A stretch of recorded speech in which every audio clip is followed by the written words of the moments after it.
गुरुर्ब्रह्मा गुरुर्विष्णु गुरुर्देव महेश्वर गुरु साक्षात परम ब्रह्म तस्मै श्री गुरु वै नमः। आज मित्रों हम जिस संदर्भ में चर्चा करने वाले हैं वो स्वास्थ्य से उसमें है।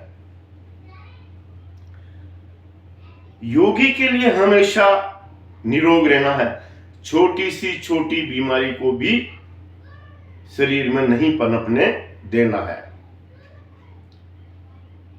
अगर हम लगातार किसी गोली का सेवन कर रहे हैं तो हमें उसके साइड इफेक्ट भी मालूम होना चाहिए। उससे क्या नुकसान है शरीर के लिए ये भी नुकसान मालूम होना चाहिए। हमें इस संदर्भ में भी डॉक्टर से अवश्य चर्चा करना चाहिए और वो कैसे छूट सकती है इस विषय पे भी चर्चा करना चाहिए। मेरे एक मित्र थे, उन्हें श्वास की बीमारी थी, पर्सनालिटी मैन थे, बहुत लंबे समय तक श्वास की बीमारी से जूझते रहे। फिर उन्हें एक दिन दस्त लग गए। उसी पीरियड में बीपी, उस समय में ही बीपी लो हो गया, किडनी फेल हो गई और मौत हो गई।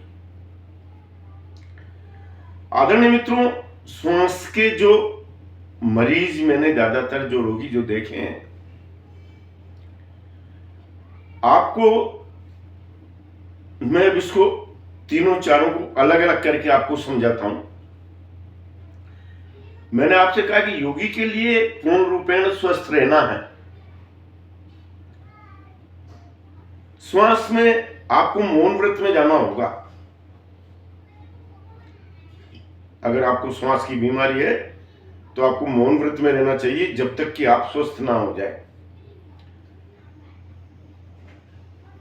1 घंटा कम से कम प्राणायाम लगाएं, 1 से 40 तक गिन करके।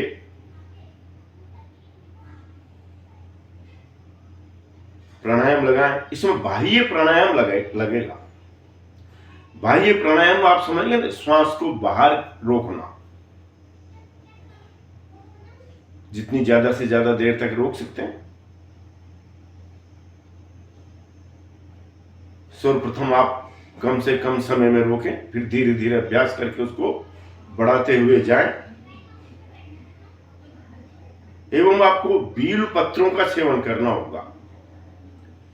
बील पत्र, बील का शरबत, जो भी आप इससे संबंधित जो भी जानते हैं, और जो आप दवा ले रहे हैं किसी से भी, डॉक्टर से, किसी से भी, उसको लेते रहें।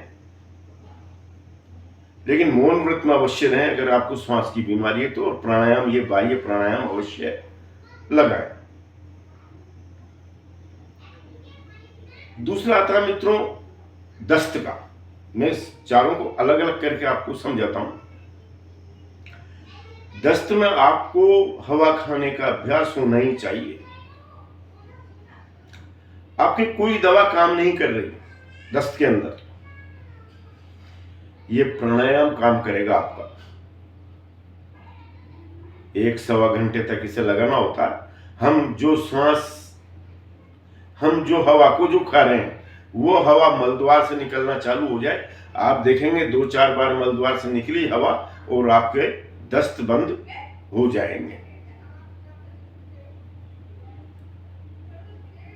एक तो मैंने आपसे कहा ना कि एक छोटी सी भी बीमारी शरीर के अंदर तो वो लिंक बनाती हुई चली जाती है अन्य बीमारियों की ओर। इसलिए हमें इन बारे में सावधानी, इस संदर्भ में हमें सावधानी बरतना चाहिए। बीपी लो, ये आप प्राणायाम से सही कर सकते हैं। मैंने उसमें प्राणायाम बताया, लेकिन प्राणायाम एक साधना है। हर इंसान ये चाहता है कि वो उसको कोई गोली मिले वो खा ले और खा करके स्वस्थ हो जाए। योग में यही है मित्रों, आपको स्वयं को प्रयास करना होता है स्वस्थ रहने के लिए। योग का ये नियम है। आप अगर स्वस्थ रहना चाहते हैं तो नियमित रूप से मौन व्रत का अभ्यास बनाएं, संतुलित बोलना सीखें, एवं ये जो मैंने बताया को प्राणायामों का अभ्यास हमें अवश्य होना चाहिए, और उचित गुणियों के संपर्क में रहें योग के अंदर भी। अब तो मैंने एक बात और देखी है कि जिनके पंथों में, जिनके धर्म में जो सीधे सीधे विरोध में है योग के, वो भी अब योग पर प्रवचन करने लगे हैं। अच्छी बात है, अगर सभी मिलके ध्यान पर बैठते हैं तो इस संसार का नक्शा ही अलग हो जाएगा, पूरे संसार का ही। किडनी में मित्रों, आप आसन प्राणायामी हैं, आप बाबा रामदेव जी का अच्छा है इसमें, उनसे आप संपर्क करना चाहिए। और जब तक नहीं हो, जब तक आप 1 से 40 तक गिने, और श्वास को अंदर रोकना इसमें 1.5 घंटे तक। जब भी कभी आपके श्वास में गड़बड़ होने लगे किसी भी उससे, तो तुरंत आप श्वास को रोक करके छोड़ना चालू कर दो। 20 सेकेंड ही रोको भले से, बाकी आपको रोक करके छोड़ना है शरीर में किसी भी तरह की बीमारी उत्पन्न होने पर। और आप दवा तो लेते ही रहें।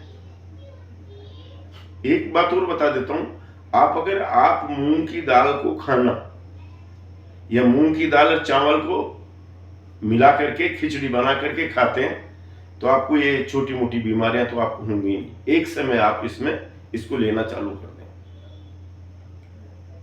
मूंग की दाल और खिचड़ी को। और अगर दस्त लग जाते हैं तो आप हरी सब्जियों को भी बंद करें, और दाल वगैरह का ही, मूंग की दाल का इनका ही सेवन करें। बार बार मेरा आपसे पुनश्च यही निवेदन है कि आपको शरीर को स्वस्थ रखना भी आपकी जिम्मेदारी के अंदर आता है। आपके शरीर को कोई दूसरा व्यक्ति स्वस्थ नहीं रखेगा। नियमित आसन प्राणायाम, दौड़ लगाना, थोड़ी बहुत देर ही लगाएं, बाकी दौड़ लगाना। आप से फिर मेरा निवेदन है कि अगर आपके अंदर को आप अपना आप को देखें, अगर आप कोई नियमित गोली ले रहे हैं तो उस गोली के साइड इफेक्ट को तलाश करें, और उस गोली को कैसे न कैसे स्वयं बंद करने की कोशिश करें। बंद तभी करें जब आप उस बीमारी से मुक्त हो जाए। ये मेरा आपसे निवेदन है।